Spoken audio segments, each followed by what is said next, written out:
Hey guys, welcome back to my channel where I will be doing another Days of Our Lives recap for October 1st, 2024. Welcome month of October. So anyways, we are at another soap opera within a soap opera episode, right?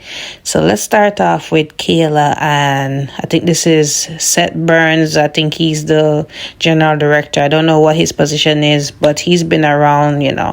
So anyways, they're signing off on the hospital being a potential setting for the soap opera.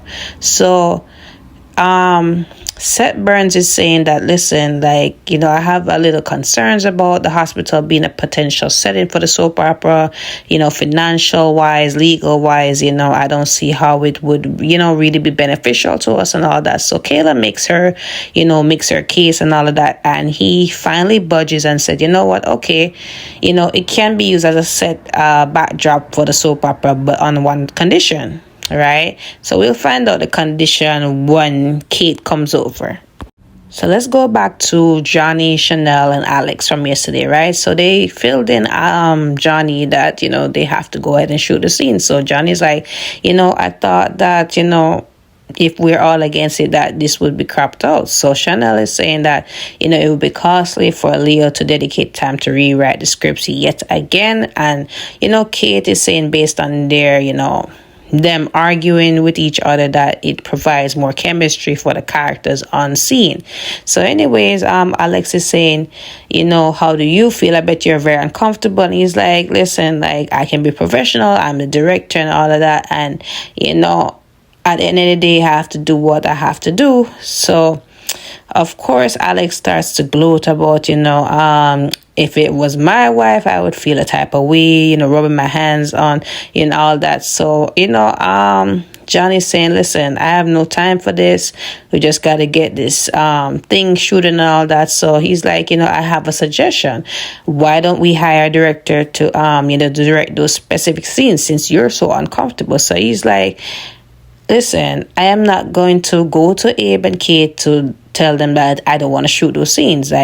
I am not going to back away from shooting the scenes with my wife and all that, right? So he heads out, and then Alex and Chanel talk, and, they're starting to warm up to the idea of working together, even though it's something that at first they're uncomfortable about. They're getting along, and they're hoping that, they can, sort out their friendship. And, she doesn't blame him solely for what happened with her and Ali. It wasn't meant to be. And, they just want to move forward and just work amicably. And hopefully it will protrude onto the scene as well between them as characters.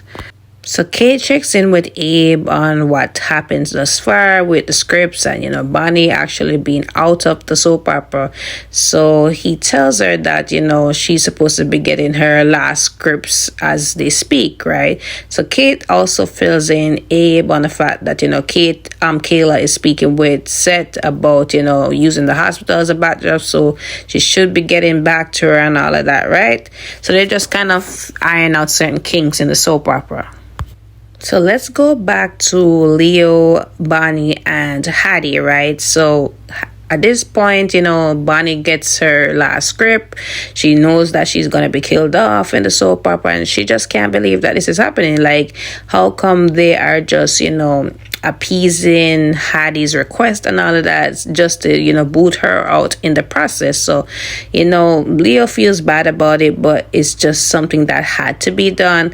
So she's, visibly upset, and she calls Justin, to see, what can be done regarding her contract. So Leo leaves at some point, and Bonnie comes back in. She was talking on the phone with Justin, and of course there's nothing that can be done with the contract, right? So Hattie overhears a conversation, and she asks what's up, and she tells her, and she's like, not that it's any of your concern, but I can't really do anything with my contract. I just have to shoot what it is, and they will pay me for my time here and all of that. So Hattie is saying, at least you get paid and you don't have to show up for it. And she's like, really, that's what you think? Like, I really was looking forward to working with you. Like, we've, had a good run back in the day, posing as Marlena and Adrian. And I thought that this time around we'd be working together. It would be fun.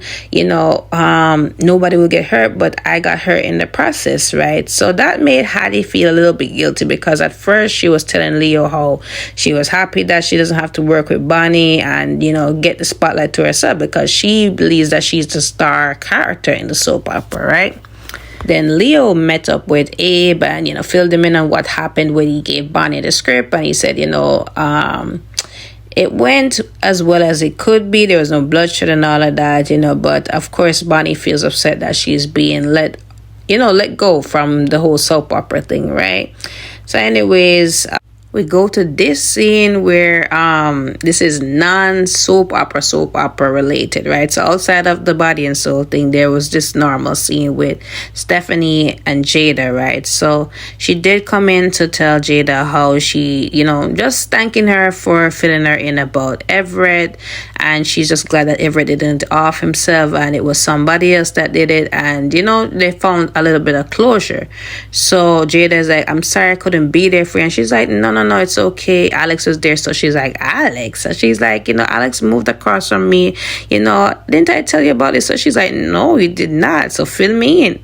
So anyways, they're having girl talk, and she did confide in Jada that, when she was grieving over Everett with the ashes and all that, she did kiss Alex, but Alex put a stop to it because they're, both going through what they're going through personally, and it would be, probably a risky decision to, come together, and it may ruin their friendship. So she's like, maybe she needs to take a break from relationships, considering she has been with Chad and then Everett and all that. So, but at the same time, she did have, some, not safe for work thoughts about Alex, and she doesn't believe Alex feels the same way. But anyways, Jada is holding out hopes that they come back together, they figure out themselves and all of that, right? So let's head back to the hospital, where Kate comes over to check in on what happened with Kayla and, Mr. Burns' conversation, right? So she did say, everything is all green light, everything is ready to go. But then he comes in and he said, I'm ready to, audition for this doctor role. So she's like, huh? So Kayla filled her in that, that was a condition in order for the hospital to be used as the backdrop for their soap opera. So she's like, okay, let me go make some changes, because apparently somebody was already, positioned for that role. But I guess, we gotta just make some changes. I really don't understand why the hospital is being used, but hey, this is a soap opera within a soap opera. So Hattie catches up with Abe, and, she's telling Abe how, she's she can't believe that Bonnie is getting out of the soap opera like this, like just being killed off. She just feels like it's not really much justice, right? So she's growing a conscience in the middle of all this.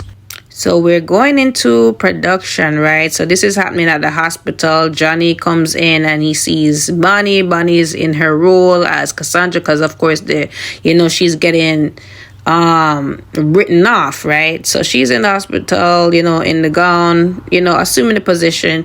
So Johnny's like, what's up with you? You look pale. So she tells Johnny that she's been written off, and he's surprised to hear that, because he thought that she was going to be on the show. And she's like, you really love my acting, so it's really surprising that this is happening. So he does comfort her, because it is really rough for her that she has to go through this. So the soap opera production is in full swing. They're in their character roles. Hattie's character comes in, and she's saying her last goodbyes to her, because she's Bonnie's character is terminally ill, and even though they didn't see eye to eye, even off screen, but anyways on screen, they don't see eye to eye. So she does wish her well and all that, and leaves. So then at some point, Alex's character come in, and he, she's like, this is goodbye, and they're hugging, and he tells Bonnie's character that, okay, you're not gonna die. I found this rose from this forest, and whatever. So Bonnie's surprised, like, I'm gonna still be on the soap opera. So it seems like she's gonna be on the soap opera. I must say honorable mention that this doctor, Dr. Burns, Mr. Burns, whatever his name is, he was really funny, playing the 5-word role and all of that, acting as the doctor in the soap opera. So definitely they need to keep him around for more scenes.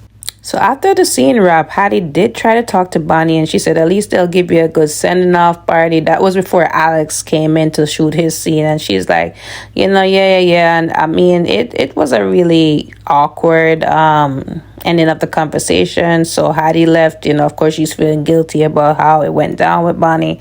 So Leo and Abe are talking, and Abe thanks Leo for just on the short notice rewriting the script and all that, and hopefully things can be sorted out now, right? So Hattie comes over, and they ask how she did in her scene, and she said it was okay. She felt bad for what happened to Bonnie. So Abe is like, that's good that you say that, because we are writing you off instead of Bonnie. So at this point, she's surprised. So I guess, this is going to continue. There's always twists. I guess this is a real making of a soap opera.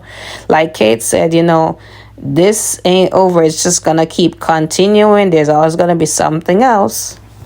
So that's it, guys. Don't forget to like, follow, and subscribe to my channel. I will see you guys tomorrow for an all new Days of Our Lives recap.